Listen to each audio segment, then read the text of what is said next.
Item: SCP-610. Object Class: Keter. Special Containment Procedures. Due to the vast area of infection SCP-610 covers, containment is impossible. Isolation of the area has proved far more effective, and permission has been granted by the Russian government to establish a perimeter to keep people out of these areas under the guise of military operations. Should any organism displaying traits consistent with SCP-610 be sighted near this perimeter, then the established protocol requires it be engaged at range with small arms until immobile, then dispatched using incendiary weapons and munitions from as great a distance as possible. Any living thing coming in physical contact with an organism infected with SCP-610 is considered expendable and is to be immediately terminated and incinerated.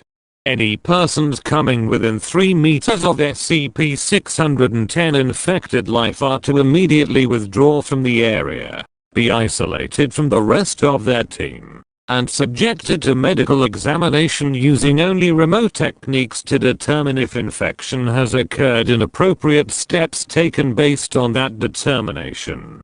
At present, the known infection vectors for SCP-610 spread seem to be focused on physical contact.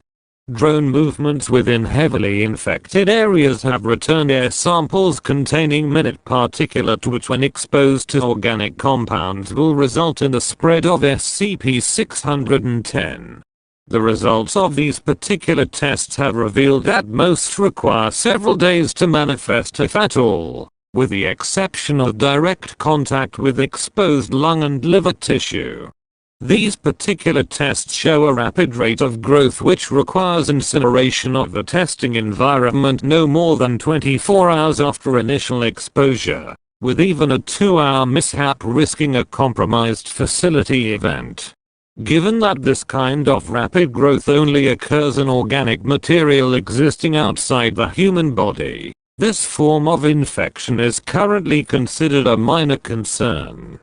These peculiarities have given rise to a series of questions regarding the possible origin of the infection in conjunction with the failed, data expunged, containment protocol remains at a scorched earth policy at this time, and no concern for transmission via water or air at infection parameters exists, barring situational changes in the field. Description: initial reports of SCP-610 came direct from the Russian government through undisclosable channels. These reports consisted primarily of disappearances of farmers in the region and were not considered until the local police, followed by the regional police, and finally a government dispatched agent, all failed to report in within a 72-hour period. A small military contingent was dispatched to the area and quickly withdrew, at which point the Foundation was contacted to investigate. The area SCP-610 affects is close to Lake Baikal in southern Siberia. Areas of known infection are marked on a map provided to us here.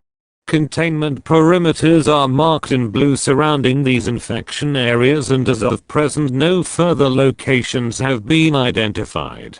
Incursions into the perimeter must be reported prior to conducting, confirmed during exploration, and debriefed on immediately following return.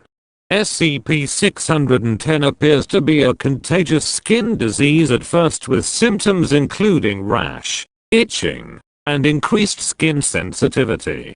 Within 3 hours the disease will cause blemishes resembling heavy scar tissue to form in the chest and arm areas, spreading to the legs and back within an additional hour, consuming the victim completely within 5 hours. Exposure to higher temperatures vastly decreases the time for the contagion to spread, and complete infections have been recorded occurring in as little as 5 minutes. After the completion of the infection occurs, the victim's life functions will cease for approximately 3 minutes, after which time they will restart at 2-3 times the activity rate of a normal human. Following this, The scar tissue on the victims will start to move of its own accord and grow at a rapid rate. Normal human features start to disappear at this point under the infection, and the path of mutation appears to be largely random.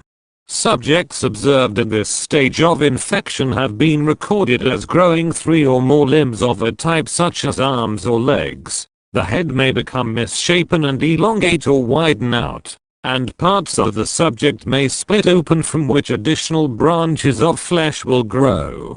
The duration of this stage of infection is unknown, and not all subjects appear to progress to the later stages. Under unknown conditions, an infected individual will cease moving and place itself in a location it deems suitable, where it roots itself. The fleshy growth on the victim will then begin to spread itself across all surrounding objects and consume them. Such objects do not spread the infection as living creatures do, however, and the effect of prolonged contact with these objects is recorded later in this document. It is assumed that this behavior is to create an area hospitable to continued growth of the other infected. Observation of life infected by SCP-610 by staff is impossible. Those infected with the disease immediately seek out aid as natural human impulse, resulting in unintended infections. Those infected past the scar tissue phase actively and aggressively attempt to infect anyone approaching them within an undefined area. It has been established that should an infected be capable of sight and observe an uninfected, it will proceed toward them. If the infected has lost the ability of sight, a range of approximately 30 meters is considered safe. Observation of SCP-610 infected settlements has been established using artificial methods such as remote robots. The data returned from these observations, coupled with the openly aggressive nature of the infected to attempt to spread SCP-610, has resulted in the key to classification. However, so long as nothing is allowed to enter or leave the infected areas, it is considered a neutralized threat. Of concern are the cavernous areas beneath the infected settlements that were discovered during the exploration, and attempts to get research personnel into these areas are underway.